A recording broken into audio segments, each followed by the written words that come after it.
As the last golden light of day surrenders to the embrace of evening, you find yourself standing at the western horizon, where the sky melts into shades of amber and deep violet. The air is warm and still, carrying with it the ancient scent of lotus flowers and sacred incense. Before you, resting upon waters that shimmer like liquid bronze, floats the magnificent barque of Ra, a vessel of hammered gold that seems to hold within it all the fading light of the sun.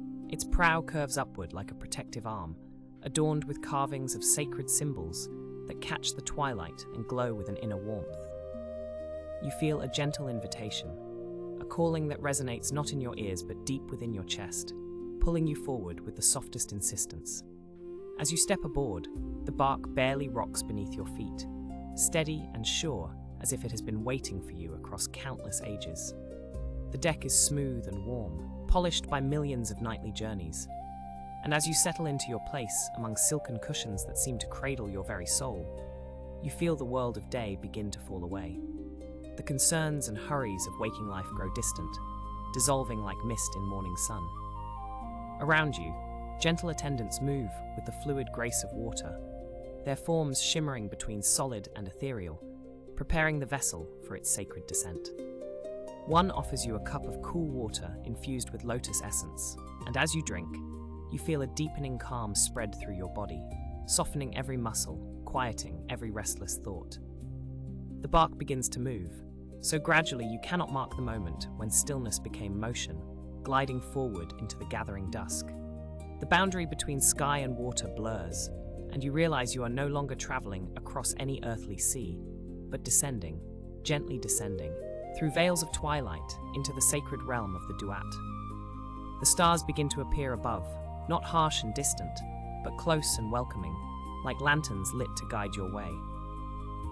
You breathe deeply, and with each exhale you release a little more of the world above, sinking deeper into this journey, into this ancient passage that has been traveled by countless souls seeking rest and renewal in the embrace of night. The first hour of the journey unfolds around you like a flower opening in slow motion, each moment stretching into spaciousness and peace. The barque glides through waters that have turned from bronze to deep indigo, their surface smooth as polished stone, reflecting the growing multitude of stars above. You notice that the stars here are different from those in the waking world. They pulse gently, breathing in rhythm with your own breath, as if the entire cosmos is resting alongside you.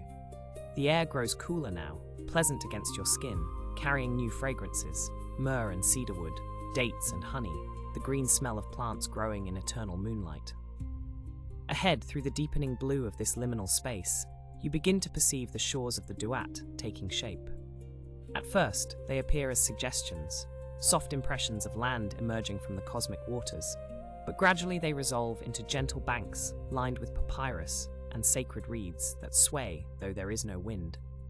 The movement is peaceful, rhythmic, like the breathing of someone deep in peaceful sleep.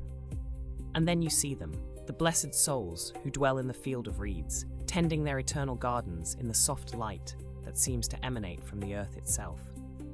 They move with the same gentle rhythm as the reeds, bending and rising, their forms graceful and unhurried, their faces serene with contentment. Some gather flowers that bloom in colors you have no names for, hues that exist only in this place between day and night.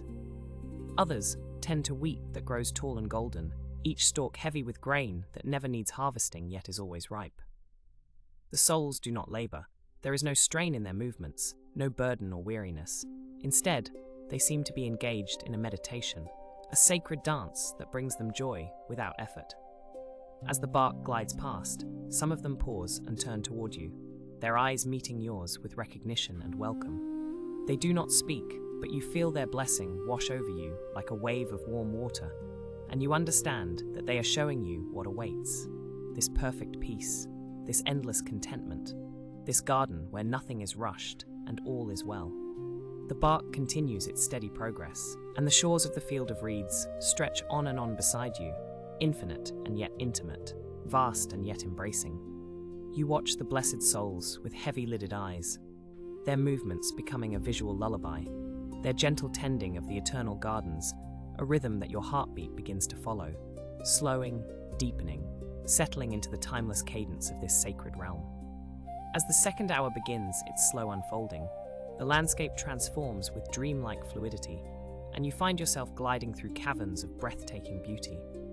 The shores recede, and the barque moves beneath arches of living stone, walls that rise on either side, carved from lapis lazuli, that most sacred of stones, deep blue shot through, with veins of gold like stars frozen in midnight sky. The caverns are not dark despite their depth. Instead, they glow with a soft, diffused light that seems to come from everywhere and nowhere, as if the stones themselves remember the light of day and release it slowly, gently, through the long hours of night. The ceiling arches high above, disappearing into a pleasant darkness that feels safe rather than ominous, a ceiling that could be the sky itself, or the inside of some great cosmic womb. And echoing through these sacred spaces come the hymns, soft, melodious voices that blend and harmonize in patterns too complex to follow, yet simple enough to soothe even the most restless heart. The words are ancient, perhaps the first words ever spoken, or perhaps they are not words at all, but the pure expression of peace, of welcome, of blessing. You do not need to understand them to feel their meaning seeping into your bones, settling into your breath.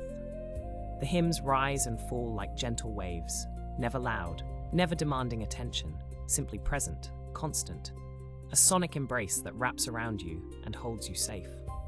Along the shores of these cavern waterways, you begin to perceive the protective deities who guard this passage, tall figures of serene power, their forms both human and divine, crowned with the symbols of their sacred office. Some have the heads of jackals, their keen eyes watchful but kind. Others bear the curved horns of cattle, symbols of nurturing and sustenance. They stand in alcoves carved into the lapis walls, and as the barque passes, each one raises a hand in blessing, acknowledging the sun god's passage and your own presence on this sacred journey. You feel no fear of these mighty beings, only a deep sense of being protected, of being guided, of being exactly where you are meant to be. The barque moves between them like a child walking between loving guardians, and you feel yourself relaxing even more deeply, knowing that you are watched over, that no harm can reach you here. The hymns continue, weaving between the columns of light that occasionally pierce down from openings in the cavern roof. And you notice that you have begun to breathe in time with the music, your chest rising and falling with the ancient melody, your heartbeat slowing to match the eternal rhythm of the Duat.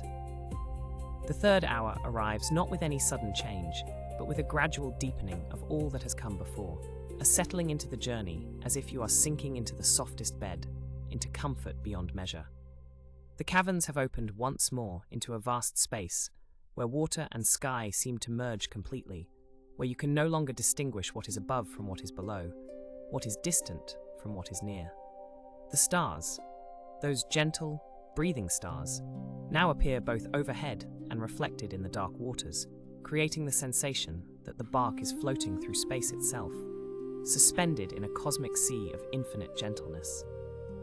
The protective deities continue their vigil, but they are more distant now, their forms visible as soft lights along far shores, like lighthouses marking a safe passage through realms of mystery. The hymns have grown softer still, barely more than a whisper, barely more than the sound of your own breath, and you realize that perhaps they have always been the sound of your breath. That the boundary between yourself and this sacred place has grown thin as a veil, as thin as the membrane between waking and sleeping. Your body feels weightless upon the cushions of the barque, as if you are made of the same substance as the mist that occasionally drifts across the water, as if your bones have become light, and your blood has become this gentle current that carries you forward. Time has lost all meaning. You might have been traveling for moments or for centuries, and it does not matter, for each moment contains eternity, and eternity fits comfortably into each moment. Other vessels appear now and then in the periphery of your vision, other barques carrying other travelers on this same journey. All of you moving together, yet in your own perfect solitude, each held in your own cocoon of peace, yet all part of the same great passage. You do not call out to them, and they do not call to you, for there is no need. You are all connected by this shared journey, all breathing the same sacred air, all cradled by the same cosmic waters. The first 3 hours are drawing to a close, though you barely notice. So seamless is the progression, so natural the deepening of your rest. You have traveled through fields of eternal contentment, through caverns of protective blessing, and now you float in the spacious heart of the Duat, held and guarded, released from all concern. Your only task to breathe and to be carried forward on this ancient path that leads ever deeper into the restorative darkness, ever closer to the perfect peace that awaits at the journey's heart. And so, the first passage of your night journey through the Duat comes to its gentle completion, though completion feels like the wrong word, for nothing has ended. Rather, everything has opened, expanded, deepened into a state of rest so profound that it feels like coming home to a place you have always known but had forgotten. The barque continues its eternal glide, the waters continue their silent flow, and you continue to breathe, each breath slower and deeper than the last, each exhale a letting go, each inhale a gentle acceptance of this peace, this safety, this profound permission to simply be. Your eyes may be closed now, or they may be open. It makes no difference, for the darkness behind your eyelids and the soft darkness of the Duat are one and the same, both filled with those gentle stars, both held in that cosmic embrace. Your body has found its perfect position among the cushions, every muscle released, every joint softened, and you feel as though you could remain here forever, floating through this sacred realm, held by ancient waters and blessed by ancient gods, part of a journey that has been made by countless souls across countless ages and will be made by countless more in ages yet to come. You are not alone, and yet you are perfectly held in your own solitude. You are moving forward, and yet you are perfectly still. You are descending deeper into the Duat, and yet you are rising into a lightness of being that has no weight, no burden, no concern. The first 3 hours have prepared you for what lies ahead. Deeper mysteries, deeper peace, deeper surrender to this sacred night. But for now, in this moment, there is nothing you need to do, nowhere you need to go, nothing you need to think or plan or worry about. There is only this: the gentle rocking of the barque, the soft breath of the eternal night, the blessing of the protective deities, the memory of the blessed souls in their field of contentment, the echo of hymns that might be your own heartbeat, and the infinite kindness of a darkness that asks nothing of you except that you rest, that you release, that you allow yourself to be carried on this ancient current into the deepest, most restorative sleep. Held safe in the golden barque of Ra as it glides ever onward through the 12 sacred hours of night.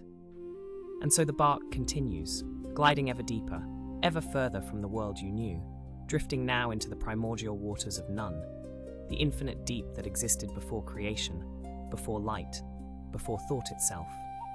You feel the shift as the 4th hour begins, a subtle change in the quality of the darkness around you, as if the night has grown thicker, more substantial, like water turning to honey, holding you more gently, more completely. The golden vessel beneath you rocks with the slowest, most measured rhythm, each gentle sway stretching longer than the last, and you find your breathing matching this ancient tempo, slowing, deepening, releasing. The oars move through the cosmic waters with a sound that is barely a whisper, barely a ripple, just the softest susurration of movement through liquid silence. Dip and pull, the rhythm so constant, so reliable, that it becomes not something you hear, but something you feel in the deepest part of yourself. A pulse that synchronizes with your heartbeat until you cannot tell where one ends and the other begins. The rowers, divine beings whose names were old when the pyramids were young, move with infinite patience, infinite grace. Their movements so smooth they seem almost motionless, figures in a dream that unfolds at the pace of growing stone. Around the barque, the waters of none stretch in every direction, black and blue and deep beyond measure. And yet you feel no fear in this vastness, only a profound sense of peace, of return, as if these waters remember you, as if you are coming home to a place you have always known but had simply forgotten. Beneath the surface, though surface and depth have little meaning here, ancient serpents coil in their endless rest, vast and powerful and utterly peaceful, their scales glinting occasionally with hints of deep green and midnight blue. Their breathing so slow it takes minutes for each inhalation, each exhalation creating gentle currents that rock the barque like a cradle. These are not creatures of threat, but guardians of the deep, protectors of the journey, and as you drift past them, you can feel their ancient benevolence, their watchful care. One great serpent, coiled in spirals that could encircle temples, opens one golden eye as you pass, a slow blink of recognition, of acknowledgement, and then the eye closes again, and the serpent returns to its dreaming. And you understand that you too are allowed to dream, encouraged to dream, welcomed into the shared dreaming of all things that exist in this timeless place. The walls of the cavern through which you travel, if walls they are, for boundaries seem uncertain here, glow with the faintest luminescence, a blue-green light like phosphorescence in deep ocean waters, just bright enough to suggest shapes and forms, but never enough to disturb the encompassing darkness. You see suggestions of symbols carved into stone, hieroglyphs that shift and flow like the water itself, their meanings just beyond understanding, just beyond memory. And this too feels right, feels peaceful, this not knowing, this release from the need to understand or interpret or analyze. The air is warm and soft against your skin, carrying the faint scent of lotus and myrrh, of ancient resin and sacred water, and you breathe it in slowly, feeling each breath settle deeper into your lungs, into your body, into your very bones, bringing with it a heaviness that is not burden but blessing, the sweet weight of deep relaxation spreading through you like warmth, like comfort, like the gentle embrace of sleep approaching on silent feet, drawing closer with each moment, with each breath, with each slow revolution of the golden oars through the primordial deep. The fifth hour arrives without announcement, without fanfare, simply a gradual deepening of the already profound stillness, a settling that happens so slowly you cannot mark the moment of transition, only the awareness that you have drifted further, deeper, into realms where time itself begins to lose its meaning, its power, its hold upon you.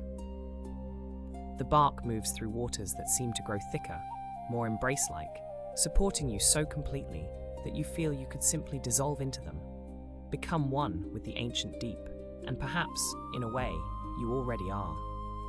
The rhythm of the oars continues, that steady, hypnotic pulse that has become the background of all existence, the foundation upon which this dreamlike journey rests. And now you notice other rhythms joining it, harmonizing with it, the slow lap of water against the hull of the barque, a gentle percussion that sounds once, twice, 3 times, then pauses, then sounds again, never hurried, never insistent, just a patient reminder that you are moving, floating, being carried. And beneath even that, a deeper sound, a resonance that might be the breathing of the great serpents or the heartbeat of the underworld itself, a pulse felt more than heard, vibrating through the water, through the golden wood of the vessel, through your own resting body. Shapes move in the darkness around you, forms that glide past with the grace of rays moving through deep water. And you understand these are souls, other travelers on this nightly journey, though whether they are fellow passengers or eternal residents of this realm, you cannot say, and it does not matter. They drift past in their own barques, or simply swim through the cosmic waters, some trailing garments that flow behind them like streams of light, others moving as pure essence, pure intention, all engaged in the same sacred process, the shedding, the releasing, the transformation. For ahead now, emerging from the darkness like a dream materializing into vision, you see the Hall of Transformation, a vast space that is somehow both enclosed and infinite. Its pillars rising from the waters like ancient trees, their surfaces covered in silver and lapis lazuli that catches the dim light and reflects it in patterns that shift and swirl like water itself. The barque glides toward this sacred space with inevitable grace, and you feel no anticipation, no tension, only a deep curiosity tinged with peace, the gentle wondering of someone already half asleep, watching images form and dissolve behind closed eyes. As you enter the hall, you see them, countless souls standing in the shallow waters, their forms glowing softly with an inner light, and each one is engaged in the same gentle ritual. They reach up to their chests, to their shoulders, to their heads, and they draw something out, something that looks like light or mist or flower petals, and they release it into the water. These are their earthly concerns, their worries and fears and regrets, taking visible form for one last moment before being released, transformed, dissolved into the primordial waters where all things return to undifferentiated peace. You watch as these released concerns, some appearing as small, glowing orbs, others as wisps of coloured smoke, still others as actual flower petals in shades of pale blue and faded gold, drift down through the water like snow falling in slow motion, sinking, spreading, fading, becoming indistinguishable from the cosmic deep that receives them without judgment, without comment, simply accepting all that is offered and transforming it into neutral energy, into pure potential, into rest. And watching this, you feel something release within your own chest, a loosening you had not known you needed, a letting go that happens not through effort, but through permission, through witness, through the simple understanding that you too are allowed to release, to shed, to transform. The barque drifts slowly through the hall, and the souls pay you no mind, absorbed in their own peaceful work, and you understand that this is not indifference, but respect. Each being honoring the journey of every other being, each presence supporting all other presences simply by existing, simply by participating in this shared ritual of release. The water around you seems to glow now with all that has been offered to it, a soft luminescence that is soothing to gaze upon, easy on the eyes, a light that invites rest rather than alertness, that whispers sleep rather than waking. The barque emerges from the Hall of Transformation, moving even more slowly than before, if such a thing is possible, gliding now with a grace that seems to exist outside of motion altogether, as if you are not so much traveling as simply existing in different locations sequentially, the journey happening in the spaces between thoughts, in the pauses between breaths. The sixth hour unfolds around you like a lotus opening its petals in reverse, drawing you inward, deeper, into the heart of the night, into the core of the underworld's embrace. The waters here are so still, they might be solid, and yet the barque glides across them without effort, without sound, leaving not even a ripple in its wake, as if the surface heals itself immediately, maintaining its perfect mirror-like quality. And looking into these waters, though your eyes are growing heavy now, so heavy, barely able to remain open, you see not your own reflection, but suggestions of other things, other places, other times. Glimpses of starfields and ancient skies, of temples long fallen and yet somehow still standing in this realm beyond decay. Images that surface and sink like slow breathing, like the tide of some cosmic ocean regulated by laws older than consciousness. The divine rowers continue their eternal work, their movements now so slow that you could watch for long minutes and barely perceive the change in position of the oars. And yet the barque maintains its steady progress, and you understand that here in the deep hours of the Duat, speed and stillness are not opposites, but the same thing expressed differently, that motion and rest exist together, unified, indivisible. You feel this truth settling into your body, allowing your muscles to release even further, your breathing to slow even more, your heartbeat to adopt the ancient rhythm of this place, this moment, this eternal now. Around the barque, the cosmic waters seem to breathe, a gentle swelling and subsiding that might be current, or might be the respiration of the waters themselves. For here, all things are alive in ways the waking world does not recognize. All things possess awareness, presence, being. The great serpents continue their peaceful coiling in the depths, and you can feel them down there, sense their slow spiraling movements, their bodies creating gentle eddies and flows that rock the barque with the tender rhythm of a parent soothing a child, back and forth, each motion a promise of safety, of care, of absolute protection. Above you, though directions lose meaning in this place between places, the ceiling of the cavern, if ceiling it is, vanishes into darkness. And yet that darkness is not empty, but full, pregnant with peaceful presence, with watchful benevolence, with the gathered attention of all the protective deities who oversee the sun god's nightly passage. You cannot see them, but you feel them there, vast and patient and infinitely kind, and their presence is like a weight of comfort pressing gently down, encouraging rest, sanctioning sleep, blessing your journey with their ancient approval. A soft sound reaches your ears, barely audible, more felt than heard. A humming, a resonance that might be voices, or might be the vibration of the waters themselves. a sound that seems to come from everywhere and nowhere, a frequency that resonates with something deep in your chest, in your bones, tuning your entire being to the key of this underworld realm. The sound carries no words, no melody you could name, but it communicates nonetheless, speaking directly to the oldest parts of yourself, the parts that remember this place, that recognize this journey, that know without knowing that you have traveled this path countless times before and will travel it countless times again, and that each time is both the first time and the eternal time, and that here, now, in this moment, you are exactly where you need to be. The golden barque drifts on, and you drift with it, your consciousness beginning to blur at the edges, soft like watercolors running together, thoughts becoming less distinct, awareness spreading out like mist. And this is good, this is right. This is the very purpose of the journey.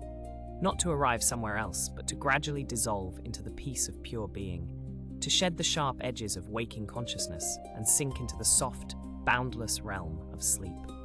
Held safe all the while in the golden vessel, in the protective waters, in the blessed darkness of the 4th, 5th, 6th hours of night. Time has lost all meaning now, all structure, all constraint, and you float in a sea of moments that stretch like taffy, like honey, like dreams, each second containing eternities, each breath lasting lifetimes. And the barque moves through this timeless time with the patience of stone becoming sand, of mountains becoming hills, of stars wheeling through their ancient courses. You are deep within the 6th hour now.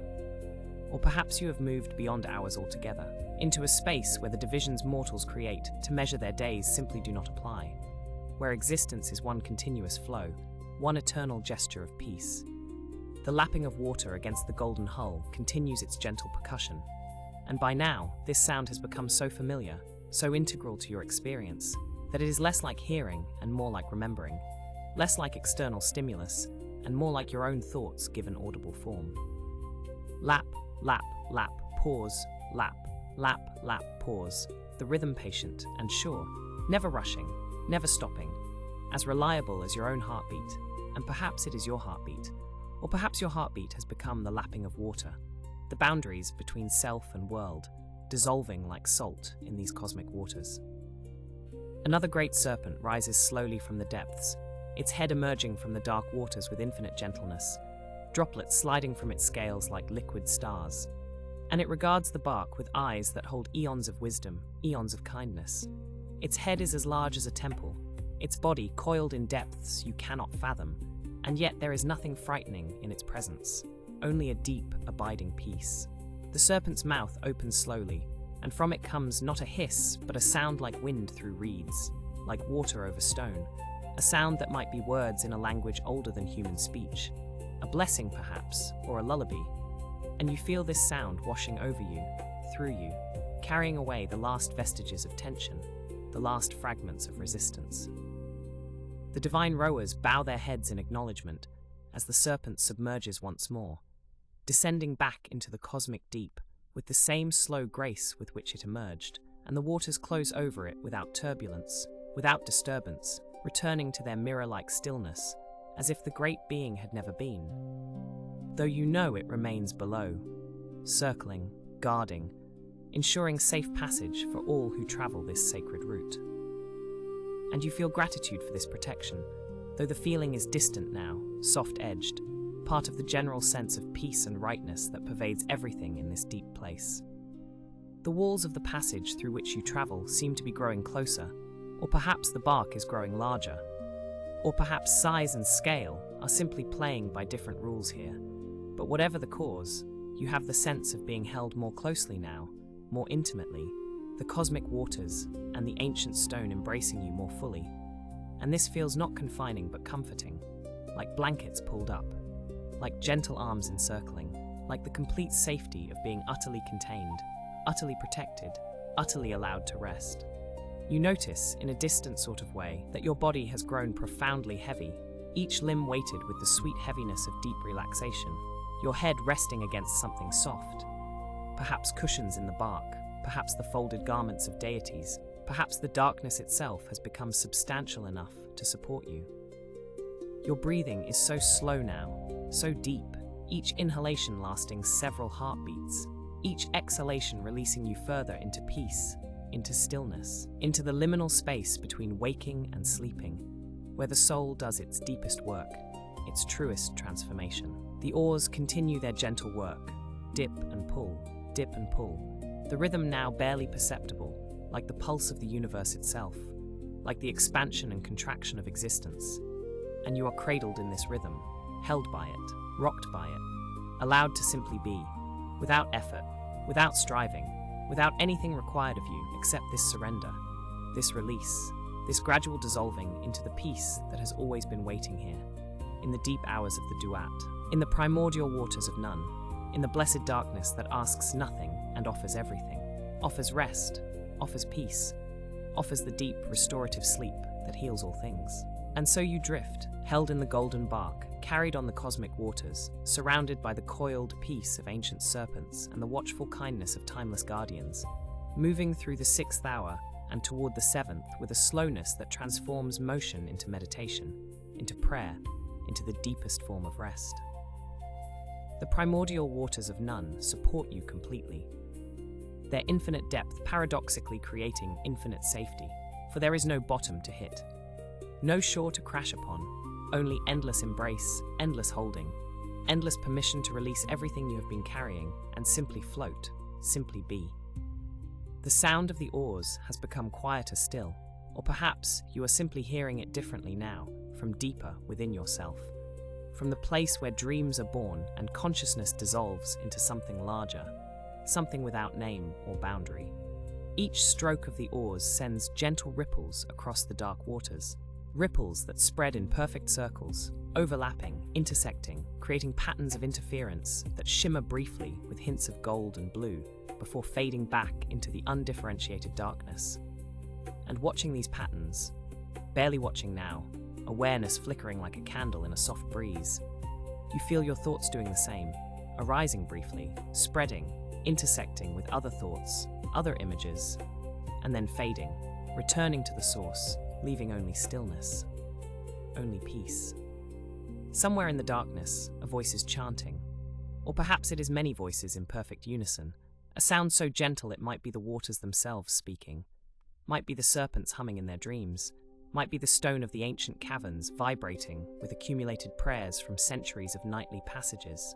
The words, if words they are indistinct, a liquid flow of sound that washes over you in waves, each wave carrying you deeper, deeper into the soft spaces within yourself, into the vast internal darkness that mirrors the darkness of the Duat. For all darkness is one darkness, and all journeys inward are journeys through the same sacred territory.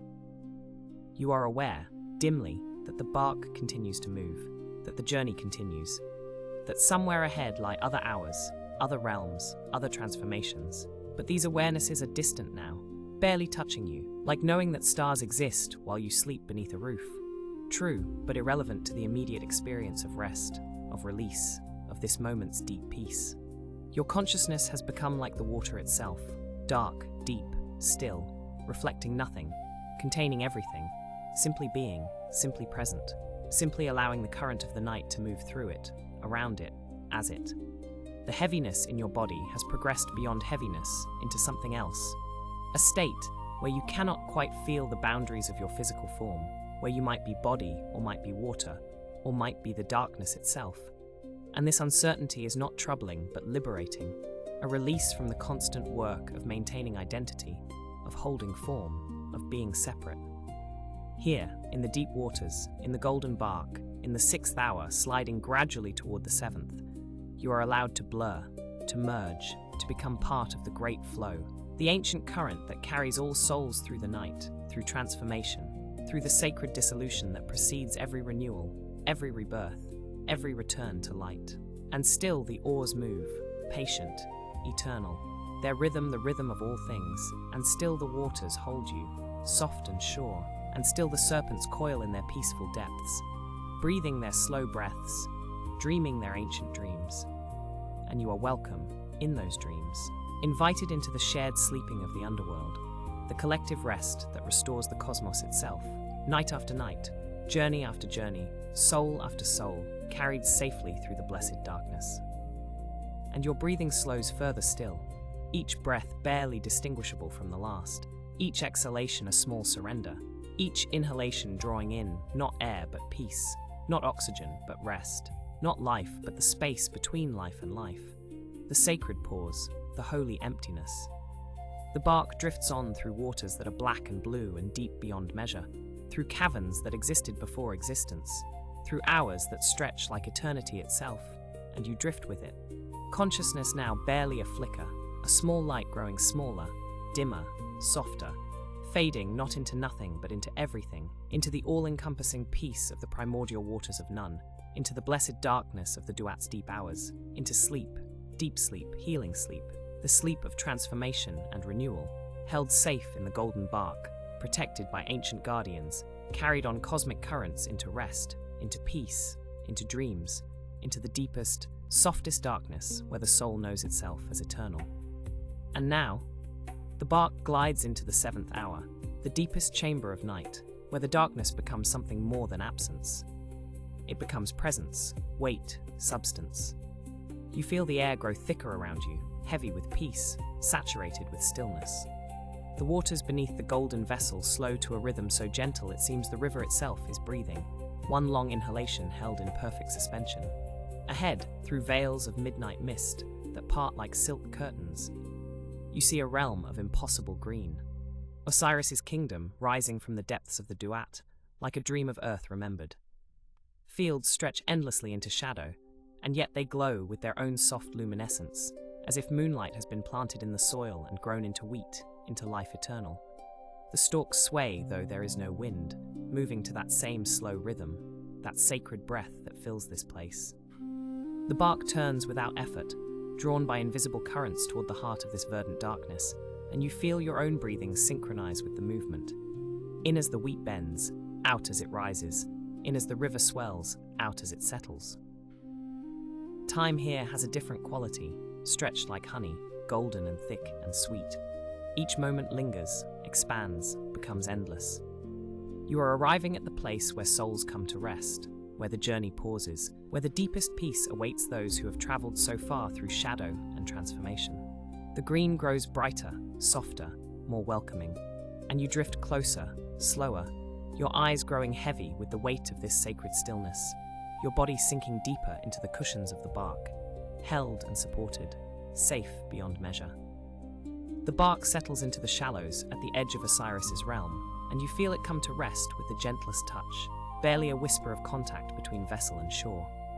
Before you, the fields unfold in rows of perfect symmetry, each stalk of wheat exactly where it needs to be, grown from intention rather than seed. This is the grain that fed the gods, the wheat that grows in darkness and needs no sun, for it draws its life from something deeper. From the dreaming earth itself, from the sleeping heart of existence. You step from the barque, or perhaps you float, for your feet make no sound and leave no impression, and find yourself standing at the border between water and land, between journey and arrival. The wheat whispers around you, and though you cannot make out words, you understand its meaning. Welcome, rest, peace, home. Each stalk bends toward you in slow acknowledgement, and you feel yourself bending too, swaying with them, part of this endless field of souls transformed into growing things. For here, in Osiris's realm, what once was mortal has become eternal. What once struggled has surrendered. What once feared has found perfect safety. You walk forward, no, you glide, you drift, between the rows of grain, and each step takes you deeper into tranquility, further into the softness that permeates this place. The ground beneath you is neither hard nor soft, but something in between, perfectly supportive, yielding just enough, and the wheat continues its gentle swaying, back and forth, a meditation made visible, a prayer spoken in silence and repetition. Your breathing slows further still, matching the rhythm so completely that you cannot tell where your breath ends and the fields begins. In, and the wheat bends away, out, and it returns. In, out, slower, until breathing itself becomes rest.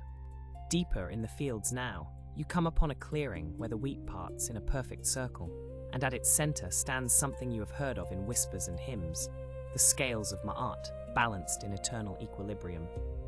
They rest upon a pedestal of dark stone, that seems to have grown from the earth itself, or perhaps has always been here, since before time began. The scales are made of gold, so old it has softened to the color of moonlight on sand. And they hang in perfect stillness, the two plates level, suspended, neither rising nor falling. A single white feather rests on one side, the feather of truth, lighter than breath, lighter than thought. And on the other side, nothing, empty, waiting, but balanced nonetheless, for here in the deepest hour, there is no judgment, only peace. The scales do not measure, they witness, they acknowledge, they hold space for the soul's own understanding. You stand before them and feel no fear, no anxiety, no need to prove or defend or explain. You are simply seen, and in being seen, you are accepted. The feather trembles slightly, catching a current of air so subtle you cannot feel it, and the scales sway in response, a movement so small it is almost imagined. Back, forth, the same rhythm as the wheat, as the breathing, as the gentle rocking of the barque on distant waters. Everything here moves to this pulse, this sacred tempo that slows the blood and quiets the mind and opens the door to the deepest rest. You watch the scales, mesmerized by their balance, by the way they embody stillness, while never ceasing to move. And as you watch, your eyelids grow heavier, your shoulders soften, your jaw releases. The weight of the day, of the year, of all the years, begins to lift from you and drift away like mist in morning light. Here, you need carry nothing. Here, all burdens are set down. Here the scales balance you, hold you, recognize you as whole and true and worthy of rest. Beyond the scales, the field opens into a grove of sycamore trees, their branches heavy with leaves that seem to hold moonlight in their veins. Beneath the canopy, souls rest in perfect peace, their forms barely visible, more suggestion than substance, as if they are dissolving gently into the landscape itself. Some lie upon the ground, cradled by earth and root. Others lean against the ancient trunks, held in wooden embraces. And all are breathing together, one vast shared breath that rises and falls like the tide, inevitable and eternal. You feel drawn to join them, and without deciding to move, you find yourself among them, settling into a space that seems to have been waiting just for you. The ground receives you like water, molding itself to your body, supporting every part of you without effort. And as you settle, as you sink into this perfect resting place, you feel the presence of the others around you. Not intrusive, not demanding, but companionable, peaceful, like sleeping beside a trusted friend. Their breathing guides yours, slowing it further still, smoothing out any irregularity, creating a rhythm so steady and so gentle that it becomes invisible, automatic, effortless. Breathe in, and the whole grove breathes with you. Breathe out, and together you release into deeper calm. Above, the leaves whisper ancient blessings in a language older than words, and though you cannot translate them, your body understands, your cells recognize this benediction, your bones remember this peace. It is the peace of completion, of arrival, of finally laying down the journey, and simply being. A whisper moves through the grove. Rest now, rest now, rest now. And it repeats, soft as thought, soft as dream, soft as the boundary between waking and sleeping. Rest now, rest now. And you feel yourself answering, feel yourself saying, yes, yes, I will rest now. The darkness deepens around you, not frightening but embracing, a blanket of shadow woven with stars, and you let go, let go, let go. And here, in the heart of the seventh hour, in the deepest chamber of the night, time itself comes to rest. The moments no longer pass, but simply exist, layered upon each other like petals, like leaves, like breaths. There is no need to move forward, no urgency to progress.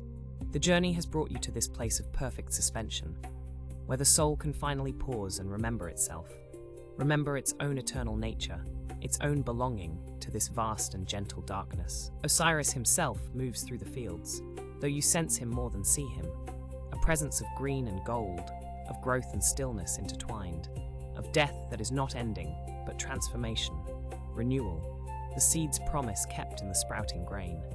His blessing touches you like cool water, like night air, like the soft weight of sleep descending, and you accept it, drawing it into your center, letting it fill all the spaces that have been empty, all the places that have been striving.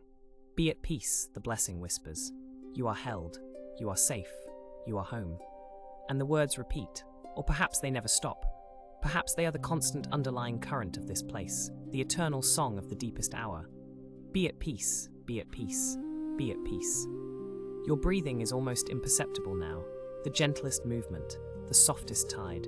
Your heartbeat slows to match the ancient rhythms of this sacred realm. Your thoughts drift away like leaves on a slow river, and you do not follow them, do not chase them, but let them go, let them go, let them go. The wheat sways, the scales balance, the souls breathe together, and you rest in the center of it all, held in the heart of the night, cradled in the arms of the eternal, sinking deeper, softer, slower, into the most profound peace, into the sleep that heals, the sleep that transforms, the sleep that returns you to your truest self, whole and blessed and endlessly, endlessly at rest. And now, from that deepest place of rest, from the very heart of Osiris's peaceful realm, you feel the gentlest shift, the softest current beginning to carry the golden barque forward once more. It is not a departure, but a continuation, a seamless flowing onward through the eternal night. The darkness that surrounds you is no longer unknown. It has become familiar, welcoming, a warm embrace that holds you as tenderly as sleep itself.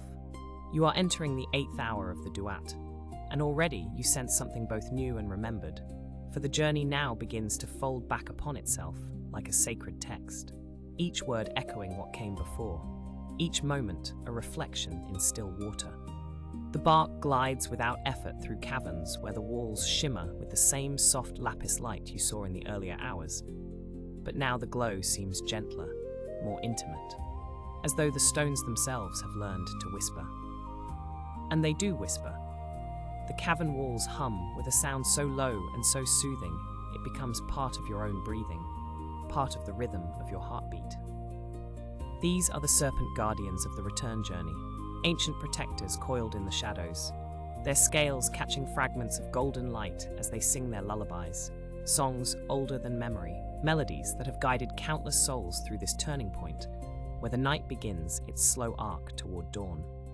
You see them now, these serpents, draped across stone ledges and wound around pillars of deep turquoise, their eyes half closed in their own meditation, their bodies rising and falling with each resonant note they sing. They are not fearsome, but tender, devoted to their sacred task of soothing all who pass, of ensuring that no soul awakens too soon from the healing depths of night. Their lullabies have no words, only tones that spiral downward into peace, sounds that wrap around you like silk, like water, like the gentlest touch of wind through reeds. The barque drifts past scenes you recognize from the journey inward, the same formations of crystal, the same pools of reflected starlight, the same carved symbols on the walls, but now they appear on the opposite side, reversed, as though you are seeing the reflection of a reflection, moving through a palindrome of sacred space. This repetition is not monotony, but comfort, the deep comfort of returning to what is known, of retracing steps through a landscape that has become safe, beloved, home. Each familiar sight settles you deeper into trust, deeper into release, deeper into the soft darkness that asks nothing of you but surrender. You pass again through chambers where souls rest in their transformation, and you see that they have not moved, have not changed. They remain in their perfect peace, their gentle breathing unchanged, eternal. And you understand now that this is the gift of the Duat. Time here does not march forward, but breathes, expands and contracts like the lungs of the universe itself. You are not traveling through time, but through layers of peace, each one deeper and more profound than the last. The protective spells you heard on the journey inward now repeat, but their rhythm has changed, slowed, each syllable stretched like honey, each ancient word vibrating at a frequency that resonates in your bones, in your blood, in the quiet spaces between your thoughts. The gods who spoke them before speak them again, their voices layered and echoing, creating harmonies that fold over themselves, that spiral inward and outward simultaneously, that holds you suspended in this liminal space between descent and return, between sleeping and dreaming. And you realize that you are no longer trying to stay awake, no longer observing the journey from any distance at all. You have become the journey itself, dissolved into the gentle current, merged with the darkness and the light, with the sound of the serpent's lullabies and the soft glow of the cavern walls. You are the barque and the river, the sleeper and the dream, held perfectly, safely, in the eighth hour's warm embrace, drifting, endlessly drifting into deeper rest. The eighth hour melts seamlessly into the ninth, boundaries dissolving like mist, like the last fragments of thought before true sleep claims you completely. The barque continues its slow, inevitable glide through the mirrored landscape of return, and with each moment that passes, you sink deeper into a state beyond ordinary rest, a place where consciousness becomes as soft and diffuse as candlelight through water, present but undefined, aware but unattached.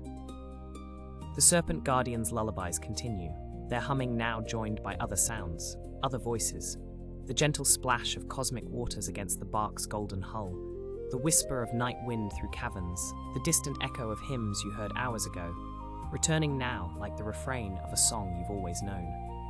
Everything repeats, everything reflects. And in this repetition, you find not tedium, but profound comfort, the deep animal knowing that you are safe, that you are held, that you are returning to something essential and true. You drift past the Hall of Transformation once more, seeing it now from the other side, and the souls who were releasing their earthly concerns are still there, still letting go, their process eternal and ever-present. You watch as another petal falls from invisible hands into the still water. Watch the ripples spread outward in perfect circles. Watch them fade into nothing and everything. And you feel yourself letting go as well, releasing whatever small tensions still cling to your body, whatever tiny thoughts still flicker at the edges of your awareness. They fall like petals, like leaves, like whispers into silence, and the water of your being becomes stiller, clearer, more transparent. The deities who guard this passage appear again, but now you recognize them not as separate beings, but as aspects of the night itself, as embodiments of peace, of protection, of the sacred work of sleep. They nod as the barque passes, their gestures slow and ritualized, their presence a blessing that requires no words.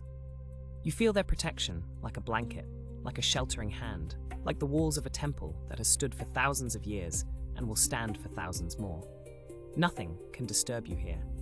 Nothing can reach you in this sacred space between worlds. The ninth hour deepens around you. Its darkness no longer even darkness, but something richer, something almost tangible, a substance that holds you, supports you, carries you without effort on your part. You have stopped wondering where you are going, stopped anticipating what comes next. There is only this moment, this eternal now, this gentle movement through space that might be inner or outer, real or dreamed. The distinction no longer matters. All that matters is the soft rocking of the barque, the warm embrace of the dark, the endless repeating comfort of the serpent's song. You pass landmarks you remember, a crystal formation shaped like a lotus, a pool where starlight gathers, a doorway carved with the symbol of the ankh, and each one confirms that you are exactly where you should be, moving exactly as you should move, held in the perfect rhythm of the universe's breathing. The protective spells repeat again, their words washing over you like waves, like rain, like the gentlest possible touch. You don't need to understand them. You only need to receive them, to let them settle into your bones, into the deepest layers of your being, where healing happens, where transformation takes place in the darkness, unseen and essential. Your breath has become so slow, so steady, perfectly synchronized with the movement of the barque, with the rising and falling of the serpent's scales, with the ancient rhythm of the Duat itself. In, and the darkness embraces you. Out, and you dissolve a little further into peace. In, and you are held. Out, and you release. The cycle continues, effortless, eternal.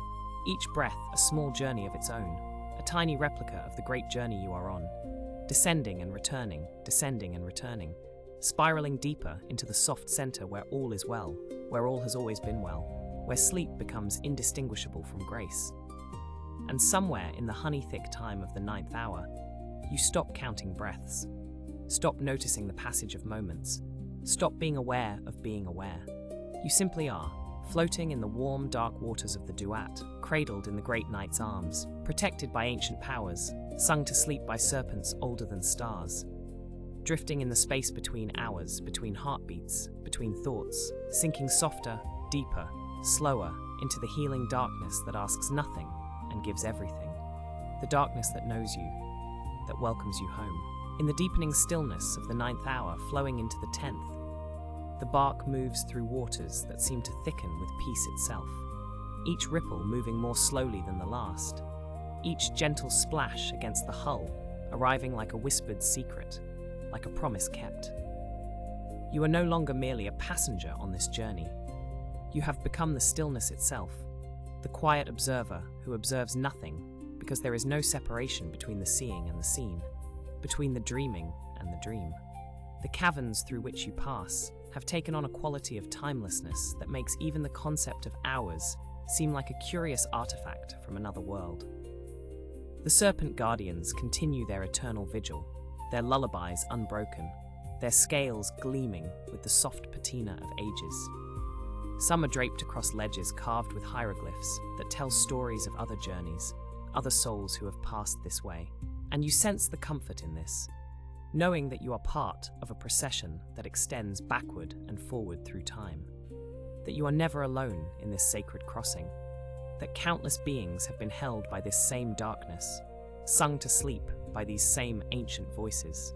The light of the barque's golden glow seems softer now, diffused through the thick peace of the hour, casting shadows that don't frighten but comfort, that create pockets of even deeper rest within the already profound rest that surrounds you. These shadows are not absences of light, but presences of peace, places where you might nestle even more deeply into the great night's embrace. And perhaps you do. Perhaps your awareness folds itself into these shadows, finding in their darkness a quality of rest even more complete than what came before.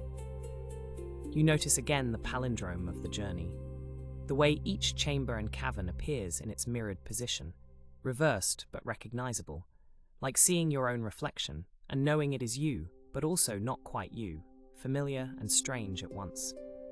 This doubling, this reflecting back, creates a sense of completeness, of wholeness, as though the journey inward and the journey outward are not two journeys but one, folded at the center like the wings of a sleeping bird. And you are at the fold, in the crease, where opposites meet and merge, where descent becomes return without any moment of transition, where everything is always arriving and departing simultaneously. The 10th hour announces itself not with fanfare, but with the subtlest shift in the quality of darkness, a richness in the shadows that suggests depth beyond depth, rest beyond rest.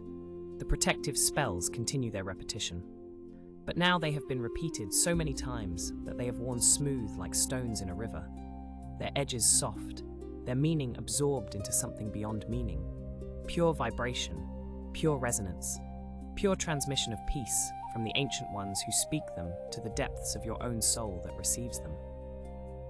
You pass a place where you can see far ahead and far behind simultaneously, the path of the barque stretching in both directions through luminous caverns, and you understand that there is no real difference between forward and backward here, that you are always at the center, always held at the exact point of perfect balance. The journey continues, but you are not moving.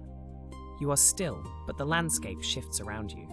Both truths exist at once, and neither contradicts the other. This is the logic of the Duat, the dreamtime mathematics, where paradox is the only truth that makes sense. A serpent guardian larger than the others uncoils from the cavern ceiling, lowering its great head to observe the barque's passage, its eyes like pools of amber honey, ancient and kind beyond measure.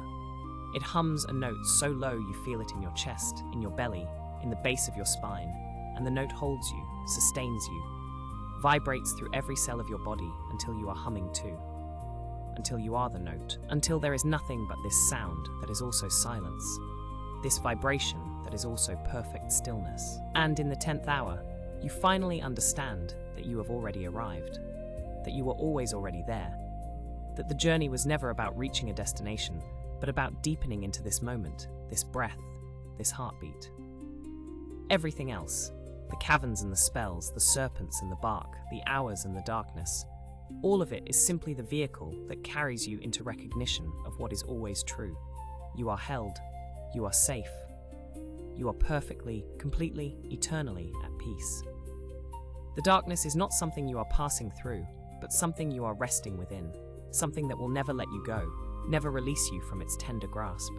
And so you rest, deeper than ever, softer than thought, slower than time, dissolving into the 10th hour's embrace like sugar into water, like stars into dawn, like consciousness into the vast and tender mercy of sleep itself. The 10th hour holds you in its timeless embrace, stretching and expanding until the concept of hours becomes as insubstantial as moonlight on water. The barque continues its eternal glide, but you have long since stopped perceiving it as movement. It is more like breathing, more like the gentle expansion and contraction of the universe itself, a rhythm so fundamental that to be alive is to be part of it, to rest is to surrender to it completely. The serpent guardians, lullabies have woven themselves into the fabric of your awareness, no longer sounds you hear, but vibrations you feel, resonances that move through you like gentle currents through deep water. Some of the serpents sleep now themselves, coiled in perfect spirals, their rest so profound that it deepens your own, their dreaming adding layers to the great collective dream of the Duat. You sense that perhaps you too are being dreamed, that you exist within the sleeping mind of some vast and tender consciousness that holds all souls, all journeys, all nights within its infinite imagination. The cavern walls pulse with the faintest bioluminescence now, patterns of light that might be alive, might be mineral, might be something between, veins of soft gold and deep blue that trace pathways through the stone like the neural patterns of a sleeping god. You watch these patterns, or they watch you, or you watch each other, and in the watching there is no effort, only gentle recognition, only the acknowledgement that everything here is aware, everything is conscious in its own way, and all of it is devoted to the same sacred purpose. The facilitation of perfect rest, the consecration of sleep, the blessing of darkness and dreams. You drift past another familiar landmark, the pool where starlight gathers, now on the opposite side of your journey, and you see that it is exactly the same and entirely different, as though by seeing it twice, you have somehow completed it, made it whole. The reflection in the pool shows not the cavern ceiling, but something deeper, older, a glimpse of the primordial waters from which all things emerged and to which all things return. You could gaze into those waters forever and never tire, never need anything more than this gentle observation of depths beyond depth. But the barque carries you on, carries you always onward and inward simultaneously through the palindrome of sacred space. The protective spells have become so familiar now that they feel like your own thoughts, like words you have always known in a language older than language. When the deities speak them, you find yourself speaking along, or perhaps you spoke them first and they are echoing you. Or perhaps there is no difference. Perhaps in this place, all voices are one voice, all prayers the same prayer, all protection, self-protection, the universe caring for itself through countless forms, countless names, countless acts of tender vigilance. You feel the warmth of the darkness now, as you never have before, not merely the absence of cold, but the presence of genuine warmth, as though the night itself has body temperature, has a beating heart, has arms that hold you close. This is the darkness that existed before any light, the darkness that will outlast all stars, the darkness that is not death or ending, but the great womb from which everything is born, and to which everything returns for rest, for healing, for transformation. And you are inside it now, nested within it like a child within a mother, like a seed within the earth, like a soul within the infinite. The barque rocks gently, gently, so gently that the motion is barely perceptible. Each tiny sway a reassurance, a reminder that you are carried, that you do not have to hold yourself together or hold yourself anywhere, that you can release every last vestige of effort, every last whisper of control, and you will still be held, still be guided, still be exactly where you need to be.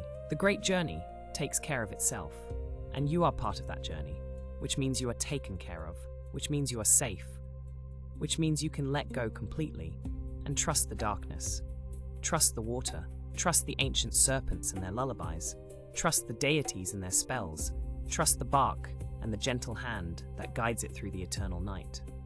And so you do. You let go. Whatever small part of you was still clinging to wakefulness, still holding a thread of conscious observation, still maintaining the gentlest vigil, it releases now, unfurling like a hand that has held something precious and can finally rest. The sleep that comes is not sudden but seamless, not a falling but a settling, not a loss but a finding.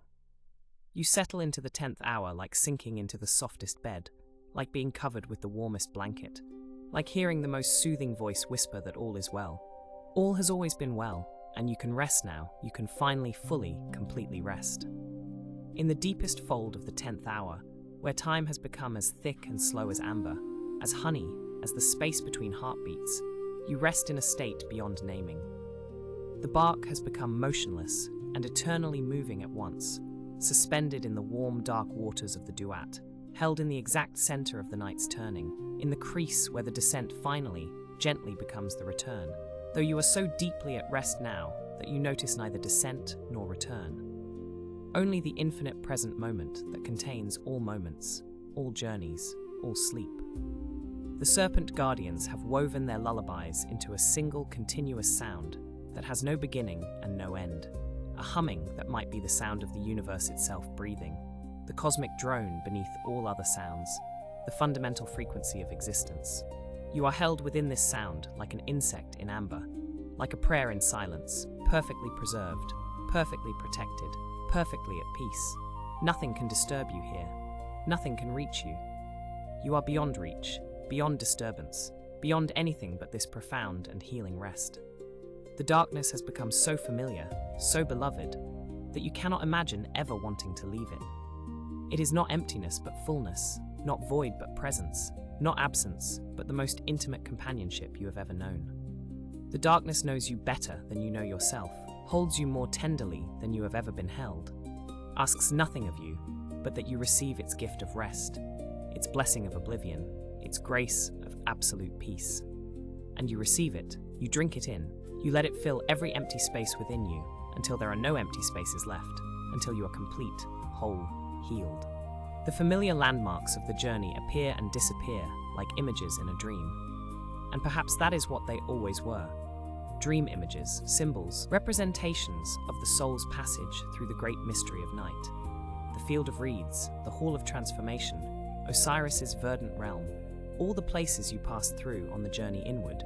They exist now inside you, or you exist inside them, or there is no difference, no boundary, no separation between the traveler and the terrain. You have become the journey, and the journey has become you, and both of you are at rest, both of you are held. Both of you are dreaming the same dream of peace, of healing, of return. The protective spells have faded to the gentlest whisper, a breath of sound, a suggestion of language, and then even the whisper fades, leaving only silence, but not empty silence, not cold silence, rather the warm and living silence that is full of presence, the silence that is God's first language, the silence from which all words are born and to which all words return. In this silence, you are held more securely than any words could hold you, blessed more deeply than any spell could bless you, protected more completely than any deity could protect you. Because this silence is the source of words and spells and deities, the ground of being itself, and you are resting on that ground now, sinking into it, becoming indistinguishable from it. Your breath has become so slow that you are not sure whether you are breathing or being breathed, whether the movement of air through your body is your own doing, or the doing of the great darkness that surrounds you, that fills you, that is you. Perhaps there is no difference. Perhaps breathing and being breathed are the same thing. Perhaps all actions and all receiving are one. Perhaps the separation you once felt between yourself and the world was always an illusion. And here in the Duat, in the 10th hour, in the warm embrace of the endless night, the illusion has finally dissolved, leaving only truth, only unity, only the simple and profound reality of being held, of being home. The barque rocks so gently it might not be rocking at all, might be perfectly still, or might be rocking so continuously that stillness and motion have become identical. You are cradled in this paradox, this impossibility, this perfect koan of the Duat. You do not need to understand, you only need to rest. And you do rest deeper than you ever have, deeper than you knew was possible, sinking through layers of peace into even deeper layers, through softness into softer softness, through sleep into sleep beyond sleep. And somewhere in this infinite descent that is also perfect stillness, somewhere in this darkness that is also the most complete safety. Somewhere in this 10th hour that might last forever, and you would never complain, never wish it otherwise.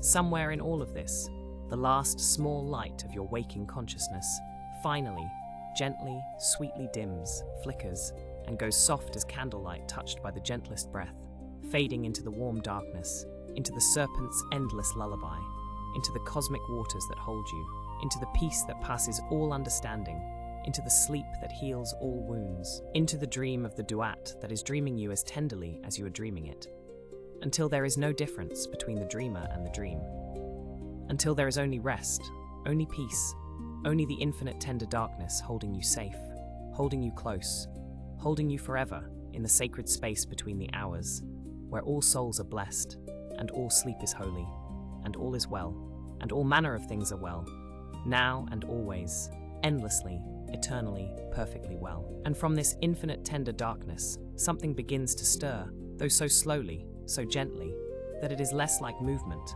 and more like the memory of movement, less like change, and more like the dream of change. The 11th hour of night has arrived, though you would not know it by any sudden shift, any jarring transition. No, here in the deepest reaches of the Duat, time does not march. It flows like honey, like amber, like liquid gold cooling into eternal form. The barque beneath you continues its ancient glide, and you feel the slightest, softest shift in direction, an almost imperceptible arc beginning to bend towards something distant, something patient, something that waits at the edge of forever. The cosmic waters that cradle the vessel have changed, becoming somehow thicker, richer, gleaming now with the faintest suggestion of warmth. Where before all was cool lapis and silver shadow, now there appears, so subtle you might imagine it, the very first whisper of amber threading through the darkness. Khepri the scarab is near, you understand without words. The great transformer, the sacred beetle who rolls the sun from death into life, from ending into beginning, from night into dawn. But this process, this holy work, cannot be rushed. It unfolds across eternities compressed into moments, across moments expanded into eternities. You hear the sound of something rolling, so distant it might be the echo of your own heartbeat, a rhythm so slow and measured that each rotation seems to take a lifetime. The scarab pushes, and the darkness shifts. The scarab rolls, and reality bends. The scarab works in perfect silence, in perfect patience, and you are held in that patience, cradled in that ancient knowing that all things come in their time, that all transformations honor their own sacred pace. Your breathing has slowed to match this cosmic rhythm, each inhalation lasting longer than you thought possible, each exhalation releasing you further into the soft, suspended space between sleep and something deeper than sleep. The blessed souls around you, those eternal companions on this journey, seem to be fading now, not disappearing, but dissolving gently into the growing warmth, becoming part of the golden threads that weave through the darkness. Or perhaps you are the one dissolving, your boundaries softening, your edges blurring into the honeyed time, into the sacred slowness. The hymns that have accompanied you through all the hours now quiet to the merest breath of sound, a humming so low and continuous it becomes indistinguishable from silence, from peace, from the eternal Om that underlies all existence. And still the barque glides forward, and still Khepri rolls his precious burden, and still you drift deeper into the transformation that requires nothing of you but surrender, but trust, but the willingness to let go of all that was and all that will be, resting completely in the eternal now that stretches like warm honey in every direction, sweet and slow and perfect. The 11th hour deepens, and with it comes a quality of light that seems impossible in the underworld, yet here it is. Not bright, never bright, but present, like the glow of coals banked for the night, like the warmth that lingers in sand long after the sun has set. The eastern gate is still distant, immeasurably far, yet also somehow close, as though distance itself has become meaningless, as though the journey and the destination are one and the same. You feel the barque rising ever so slightly, ascending through layers of darkness as thin as silk, each one parting to reveal another shade of night, each one a little warmer, a little softer than the last.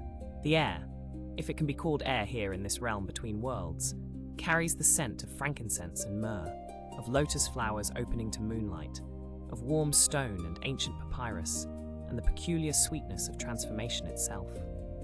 Khepri's sacred work continues in its measured perfection, and now you can sense the weight of what he rolls.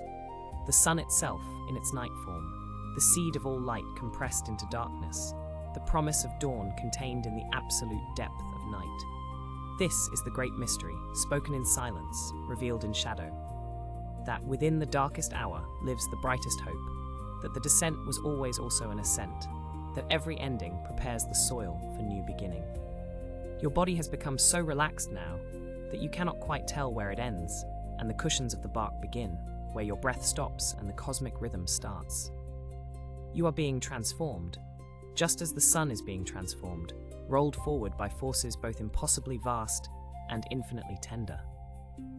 The deities who have accompanied this journey, Isis and Nephthys, Thoth and Anubis, and countless others whose names dissolve into pure presence, gather now in the distance ahead, lining the passage toward the eastern gate, their forms indistinct in the honeyed darkness, their voices joining in a hum that is felt rather than heard, a vibration that moves through water and wood and your very bones, tuning everything to the frequency of renewal. And the words they speak without speaking are simple, repeated, rhythmic. You are safe. You are held. You are becoming. You are safe. You are held. You are becoming. Over and over, like waves on an eternal shore, like breath in endless meditation, the promise repeats, and you believe it, you know it, you become it. Time stretches longer still, each moment opening into vast spaces of peace. And you have no desire to rush, no need to arrive, content to drift in this sacred slowness, this golden suspension, this perfect trust that everything is unfolding exactly as it should, exactly as it must, exactly as it always has since the first night wrapped the world in gentle darkness, and the first dawn prepared itself in patient secrecy to return light to the waiting earth. Now the 12th hour begins, though the boundary between hours has become so soft, so blurred, that you cannot say when one ended and the other began. There was no border, only a deepening, a ripening, a gentle intensification of the transformation already underway.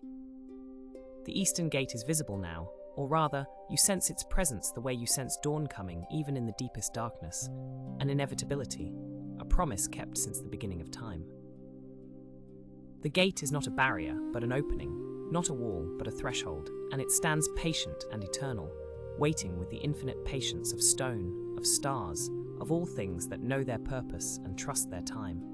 Khepri's rolling has become so slow that each revolution seems to contain entire lifetimes, and yet within that slowness is no frustration, no impatience, only the profound satisfaction of work done exactly right, of sacred duty fulfilled in perfect measure.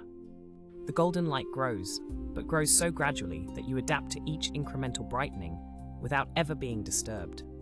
The way the sky shifts from night to dawn so slowly that you cannot pinpoint the moment of change, only recognize that change has occurred.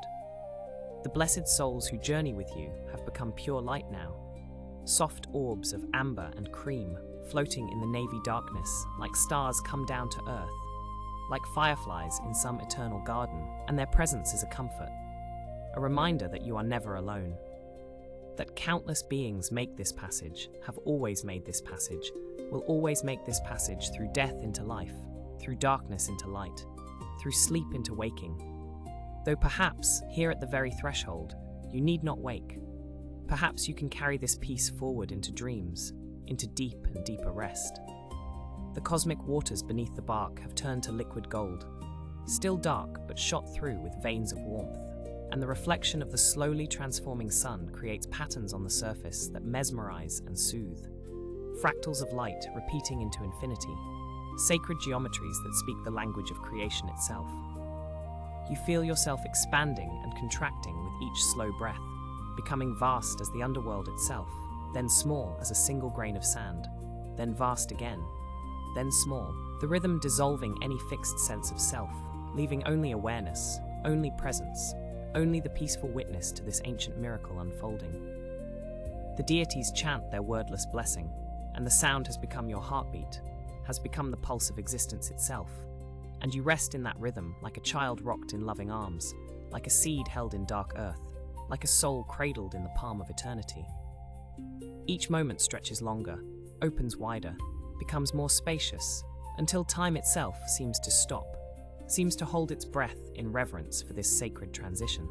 And in that infinite pause between the darkness and the light, between the night and the dawn, between the underworld and the world of form, you find the deepest rest, the most profound peace, the softest place to let go completely and trust the ancient process of renewal.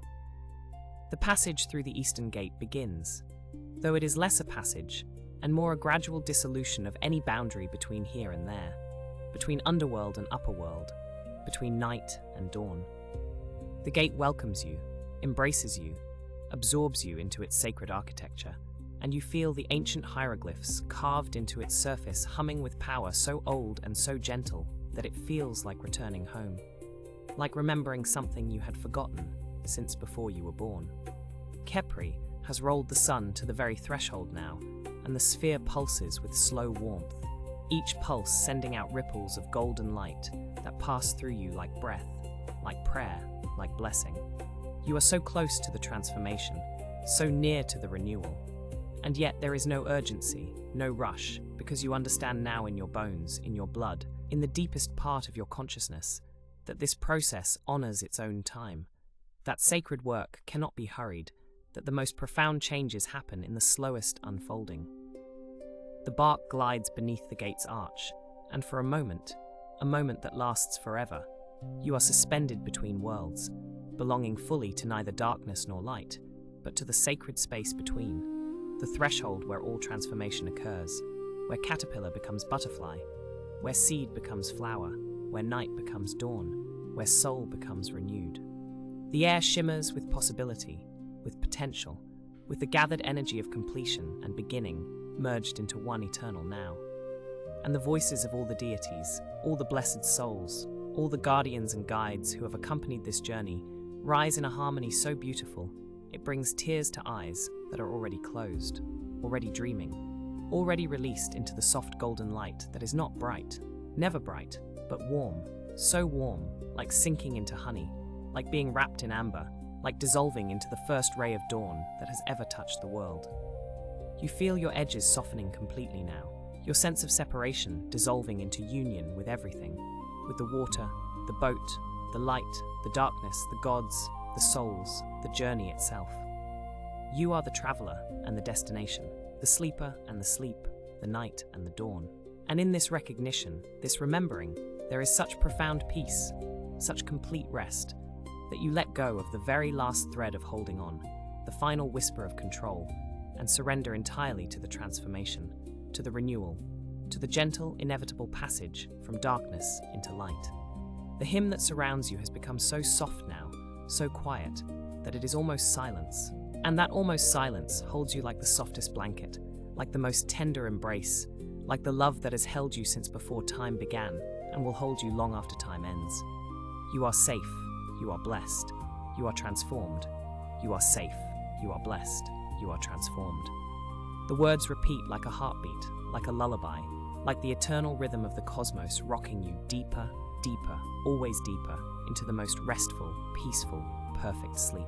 Beyond the gate, time has become something else entirely, not stopped but transformed into a substance that can be felt, tasted, breathed, thick as honey, sweet as incense, warm as the first light of creation.